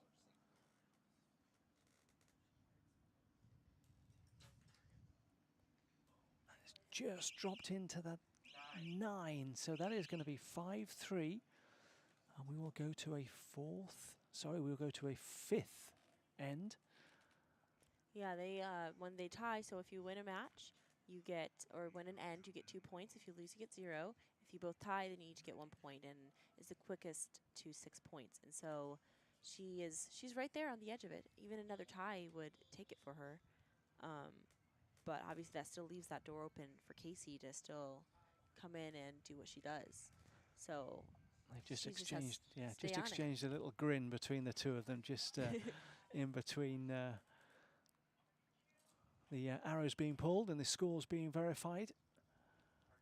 27 points apiece, 9-9-9 consistent from Casey. Jenny with 10-8-9. A little conversation back and forth between the two. And a huge thanks to Chris Worthen and the team here, the volunteers, the staff, the officials. You know, we talk about the inconvenience of having to clear the field. Well, there's a lot of work that goes into clearing that field and making sure the fields are set and they're ready to go, and they're ready to go at a certain time, and they're having to rearrange. And so huge kudos to Chris and the team, who do fantastic work, as do all, of course, the event staff across the country throughout the year. So thank you to those guys. It's not easy to cope with the conditions that we've had over the last few days. Yeah, these ones have been tough, and there's no way you can predict it, no way you can control it.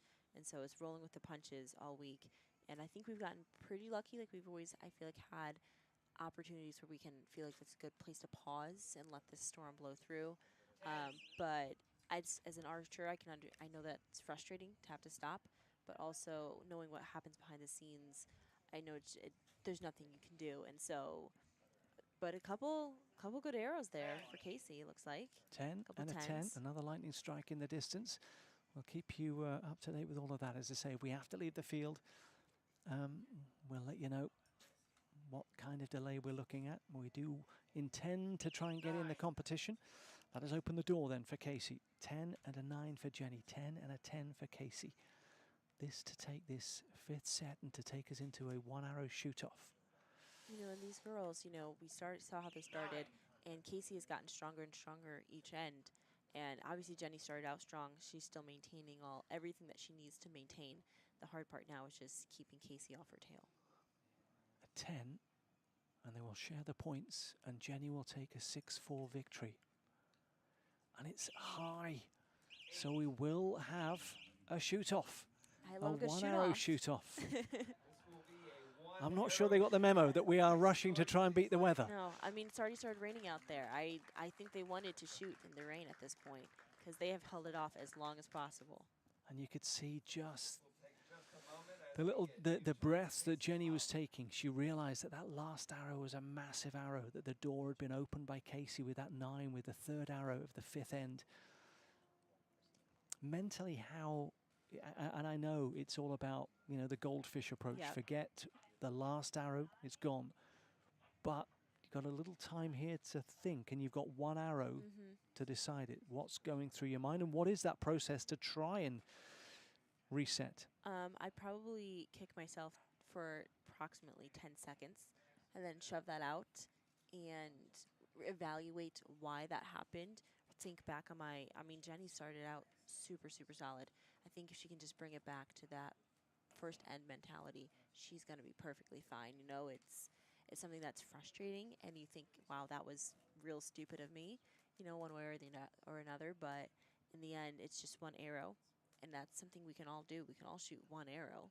That's potentially the easiest thing, actually. And so it's just all about bringing that mentality to, it's just this arrow. Everything we've done in this match, it really means nothing. I mean, we're still in the end even. And so let's just make this one arrow count.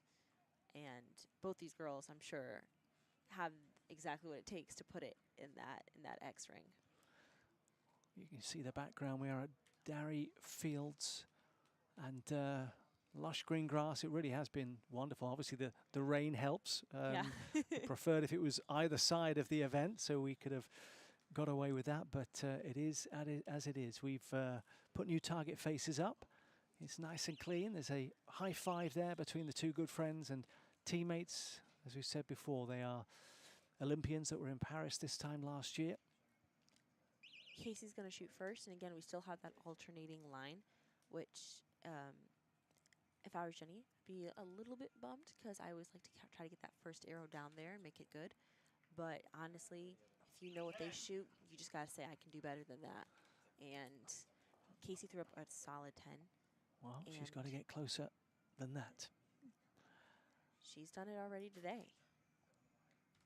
Oh, and it's going to go to Just out with Casey. a 9. Out with a 9. So Casey will take the title after a shoot-off, the one-arrow shoot-off. Casey Koffold coming back from that one, took the lead. Did Jenny, and she was consistent throughout, but Casey stuck it out. She held on, and that's the kind of the sign of the quality of Casey Koffold. And you know, we always say, you know, it's not over until it's over. And I think a lot of times we say that, we don't always necessarily like believe it down in our heart, but truly Casey held out to the end. She could have given up after that, you know, first, second end, and she fought for every point she got, and it paid off. First place. Yeah, another gold for Casey Koffold. It's maybe it's an indicator as to the quality coming through in the recurve division. Casey's not had it all her own way this year, but she finishes strong in the USATs, the fourth and final of the year, the Rebel Gear Buckeye Classic, and as we saw with Brady, it'll set her up nicely for the World Championships coming up in Korea in September. Target Nationals, of course, to come in August. We are just getting Casey settled. I won't hurt your ears, but she should be able to hear us now. There we go, just adjusting the microphone. Hi. Congratulations, Casey. Thank you. Talk us through that, because Jenny made you work. Yes, she did. This is actually the first time Jenny and I have shot together in a gold medal match.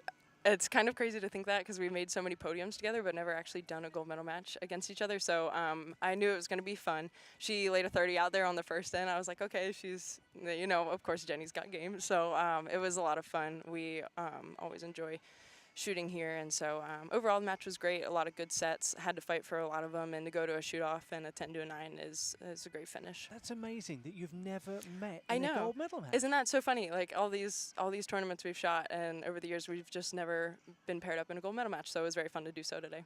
We spoke to Brady, and of course, you know, a win is a win, a gold is a gold, and the conditions over the last few days, the tests, the challenges. How does this set you up for the last few months of the year, which there's some big events coming up? Yeah, I have 3 events left this year. We have Target Nationals, World Championships, and then I have World Cup Final all the way in October. So we still have a little bit to go. This feels great to come out here and have shot really good through all the matches, and you know, just keep preparing for those high stakes events at the end of the year. You know, Casey, this one is closer to home for you, at Yes. least. And how are the conditions here compared to at home? This honestly feels a lot like home. The heat, the humidity, very used to that. Not so much the storms. That played into a lot. You know, shoot a little bit, take a break, then come back out. You have to refocus and get your game back. So it was definitely tough. But I've shot in conditions like these before, so it was just pretending like I'm at the practice range at home. Casey, congratulations, as always. All the best, and I'm sure we'll see you at Target Nationals. Thank you very much. Appreciate Take care. Thank you. Casey Koffold there, your gold medalist for recurve women. That win, a one-arrow shoot-off against Jennifer Messino Fernandez. We have got one more gold medal match to come. They have been very, very patient. Jimmy Lutz against Stefan Hansen. They are just striding out to the middle now. And your thoughts on this one? Jimmy, again, the last 12 months, World Cup final, Yep. the champion with the perfect score through 3 matches. There was incredible performance from him against Stefan Hansen. Yeah, I mean, these guys, obviously, I would just look at their last couple scores. They don't drop points very often.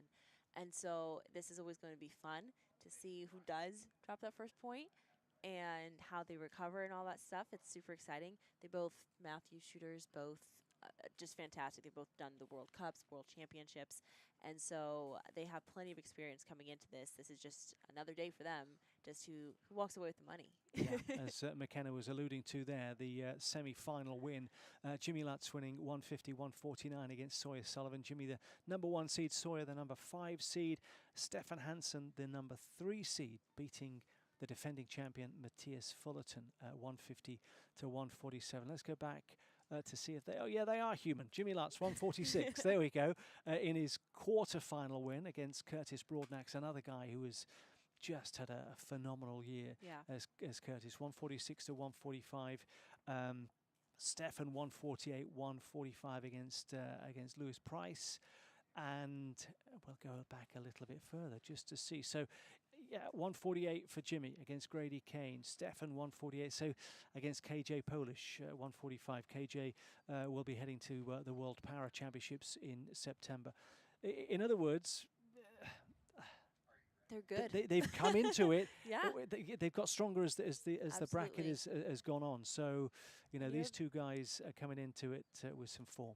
Some of those matches, you know, that maybe appear a little bit lower, that wind was shifting, you know, throughout the day, and sometimes it was dead calm, sometimes it was just, you know, going back and forth. And so you never know what's going on, and sometimes those matches are good enough matches where it's like, you know, I'm not necessarily proud of that score, or I know the reason behind that score, but it got me through, and that's all I needed it to do. We are hearing more thunder above us, but we're still going. We are still soldiering on, and so as you can see, the windsock is getting a little bit more lively. But the compound gold medalist heading to the middle, Matthias Fullerton, I suspect will be in Stefan's corner, and Jimmy Lutz will have Chris Webster, who's back out again over on the far side. So it'll be Jimmy Lutz on the left, Stefan Hansen on the right-hand side as we look down the lane. On target 2, Stefan Hansen. And your line judge for today is Brian Gillum. That's Alex's dad, Brian Gilliam. I didn't see Alex here this week. You know what? I did not even venture down to the Recurve field. I've been so busy between shooting and well, that's the running thing. You of course, being part of the host club here, when you're not shooting, you're being dragged into running around in carts and refilling water. So this wasn't as much of a get a hangout with my friends as normal, but we'll all catch up at Nationals, I'm sure. Yeah, as I say, that should be a great event. So if you've not registered, usarchery.org to get signed up for that. Stefan Hansen will get us underway. 10. And he starts with a 10. You know, and right now, if conditions stay the way they are, I don't suspect either of these guys are going to drop too many points. It's just going to be a matter of how and when, and, you know, how they recover from that. But 10. Well, I think it'll be a good while before we see anything crazy happen. They started with, I say, 3 10s and an X.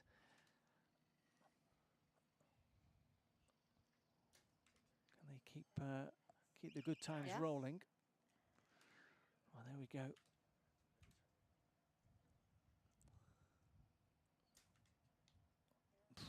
Okay, Jimmy Lutz drops that one. A 1-point difference then. Stefan Hansen with the 30, with the maximum. Jimmy Lutz with 29. And as we talked about before, though, with the ladies, I mean, that's what can happen just like that. Did anything misbehave on that final? I mean, I can feel the wind. A little bit. It's coming a little bit more It's into coming a our little bit faces, isn't stronger. it? It could have been, just playing with the mind a little bit. I don't know exactly what they're feeling sometimes. So sometimes what's interesting about the wind is sometimes it just blows the arrow and sometimes it's blowing you. And sometimes it blows you, but not the arrow. And so you have to, whether or not you're feeling anything, you have to constantly be looking not only at the windsock, but the direction of the wind. How much are you going to compensate? And if it is blowing you, now you're also fighting that wind because you're trying to aim where you know you need to aim. And it's constantly blowing, and your mind's trying to get you to aim in the center. So it's a whole mind game when this wind comes in, and a lot of thoughts that are going through each archer's mind. And everyone has their own way of dealing with it and managing it. And these guys have plenty of experience doing it, and so I'm sure they're not overly worried about what's to come. Just a reminder of the gold medals that have gone before. Brady Ellison taking gold in recurve men. Casey Cotfold, recurve women. The compound, both some good matches there. Those were some real very exciting. good matches. The compound senior women, which seems an age ago because that was the first one that got us underway after the weather delay. That was Sasha Kokeen defeating Tanya Galantine. Back-to-back golds, SoCal and now Buckeye. And then for bareboat senior men, Michael Weaver taking the gold there, and Diane Cochran defeating Cindy Zacco to take gold for bareboat women. So it's Jimmy Lutz to get us underway at the second end, trailing by a point. Starts with a strong Doesn't phase arrow. him at all. Toughens up, the wind's cooperating. It's at least being consistent. And drills an X. We're back to compounds. That means cumulative scoring. Not every arrow counts. There's no leeway here. And, that 20-second clock can be tricky with wind. Right now, luckily it's being cooperative, but as we saw with the men's recurve, sometimes you kind of get the bad end and have to just power through with your 20 seconds and insanity. But some great shooting from these guys. 10s all around. Who's going to blink first? And that's not a bad bunching either there from Not Jimmy at all. Lutz. Good response there, good response. He only dropped the 1 point. It sounded as if it was some huge disaster in the first end, but strong from both archers. 1 point will remain the difference between these two. Well, we did just see the huge lightning strike right behind those trees. And so, seemingly still far enough away. And let's hope it stays that way for 10 more minutes. 10 more minutes, yeah. And then we can get speak outta to here. whoever the winner is and Yes. bid our goodbyes. And that is not my stomach rumbling. I've gone without lunch, but that is thunder. You can see a little bit of the panic in their eyes They're all hearing that kind again. of looking around them. Waiting to hear whether or not they're going to let them shoot. But I think we have enough time. I think that storm's still far enough away that we're going to be able to finish this without any problems. And they're scoring down the far end. No pressure on them to just kind of speed it up a little bit. There They're we struggling. go. And they're battling. I mean, the hard part about these are pretty fresh targets, and they have not been shot all weekend.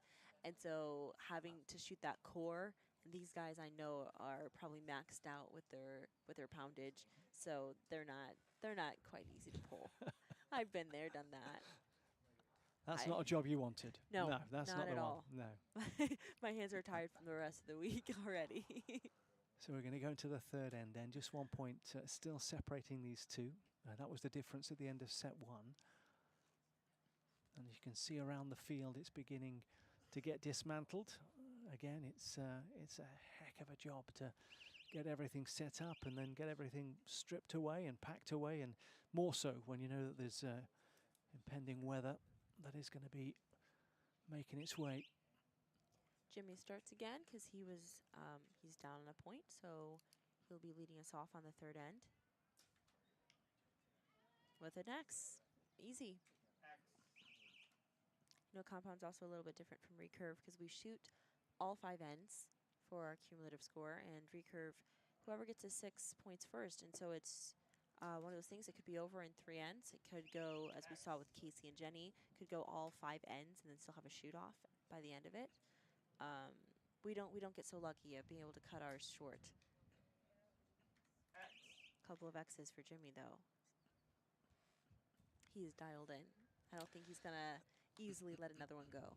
So it's whether Stefan Hansen has got maximums in him between now and the end. Looks like he is, as you say, pretty dialed in as well. Yeah.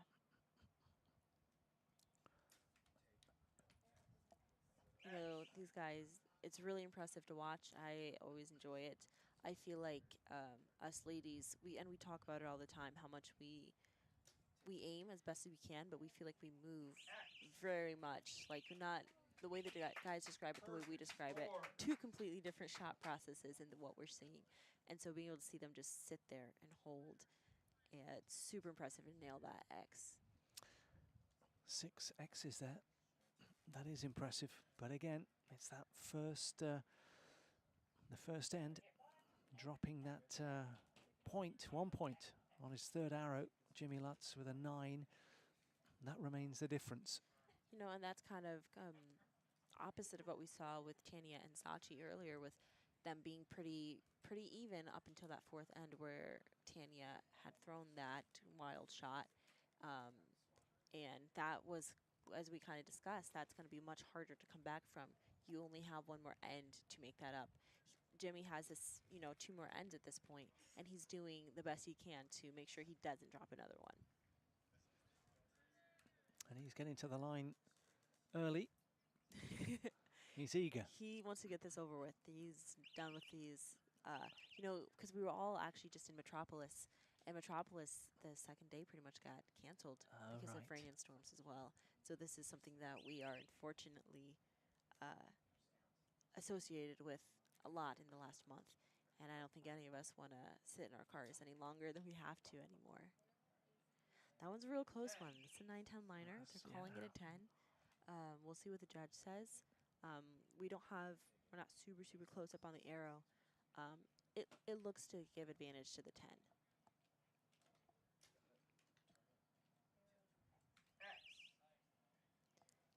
Stefan not moving, just drilling X's. No problem.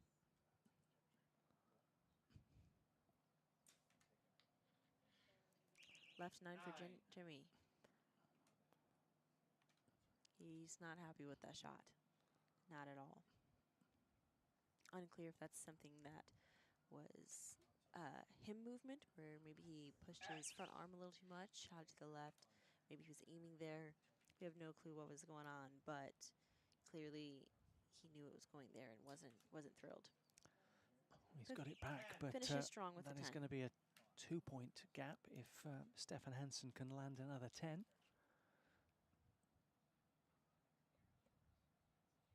that might just be too much. A little bit of a going long into the hold, fifth end, but I mean, he has been quite superb as Stefan Hansen. Absolutely. I mean, 6 X's in a row, I think. That is mightily impressive. Yeah. I mean, even had Jimmy gone perfect there, the gap still would have been 1 because Stefan hasn't blinked. Yes, absolutely. We'll see if he can throw up another 150. He just did it in his last match. It'd be cool to see him do it again. Filmed this time, you know. Nice to recall. Go back and look at it once in a while. 150 to finish off for Stefan Hansen in conversation with Matthias Fullerton. And Jimmy, I think his expression says it all. He knows that it's going to be a matter of he has to stay perfect and just hope at this point that Stefan drops something. I mean, you can't see him landing an 8, but possibly 2 9s. That's the only way you're maybe going to get the 2-point swing. I mean, anything can happen, though. I mean, as you say, yes. This is the fun of archery. So Matthias just giving some final few words. And Matthias Fullerton was World Youth Championships in Ireland 2 years ago, and again you look at the curve that he's been on. Yeah, he's been on a roll for sure. Really impressive shooting, indoor and outdoor. He's picking it up ASA pretty quickly, and I think he just podiumed there. And so it's exciting to see all the people your age kind of coming up and doing what needs to be done, showing up some of these older folks.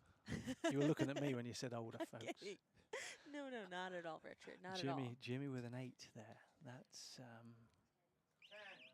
well, it's slipping away from him. Unfortunately, that 4-point gap in the final end. He's got it back with a 10. Mightily disappointing from Jimmy's standpoint because such a high standard. Absolutely. I'm sure he's frustrated. As I mean, I would be definitely kicking myself up there, but he recovers so well.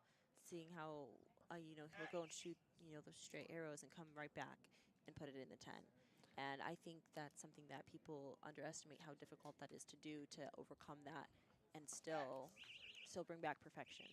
And Stefan does it though with a 150. 150, and again, there's 146 on another day could have been enough. Absolutely. And Jimmy, it didn't even matter these last few arrows because now that Stefan ended with a 150, that match was gone that first end, which is unfortunate. But still, I mean, what do you do when someone shoots a 150 against you? And I think the other thing as well from Jimmy's standpoint, there was just one rogue arrow, an end, and almost inexplicable. And you could see there was almost kind of, I wouldn't say confusion, but just kind of unable to kind of fathom why the arrow had gone where it had. But obviously, vastly experienced Jimmy Lutz, and he'll be another that's heading to the World Championships with a phenomenal team that the USA will have for the World Youth, the World Championships, and the World Para, and high expectations, high standards, and a lot of incredible talent. But we have Stefan Hansen, talking of incredible talent, 150 in the semi-final, 150 in the gold medal match. Just talk us through that competition, that contest against Jimmy, who is an incredible competitor. Yeah, it was very hard from the start, and I thought it was going to be maybe worse weather because it looked like it might come, but the wind was pretty manageable. Like it wouldn't really push that much. It wouldn't really feel that bad on the body.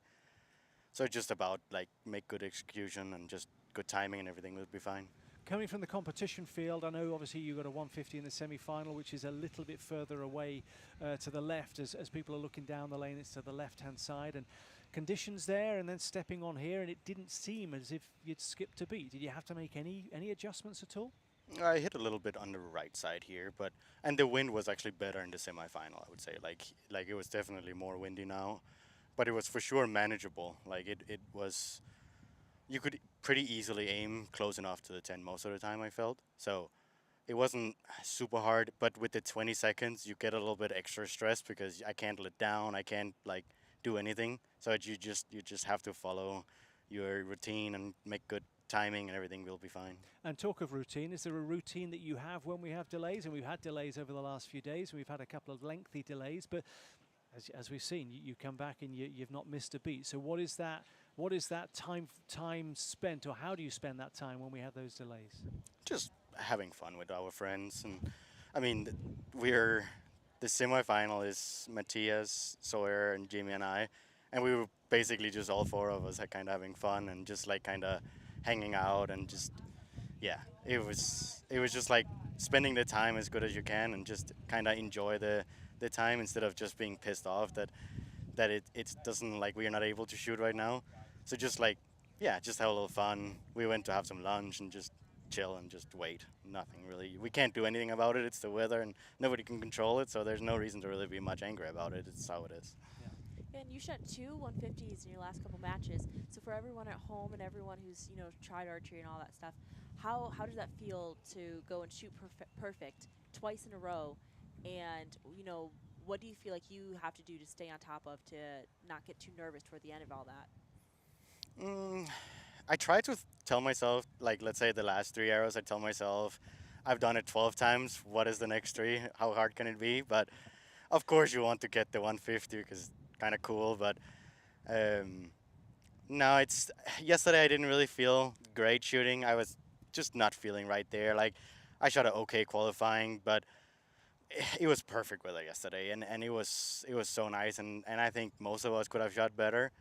But I didn't really feel right there. I felt a little bit off, but today it definitely felt better, and I was having much more control of things, and my nerves was more under control, and I was just feeling better overall.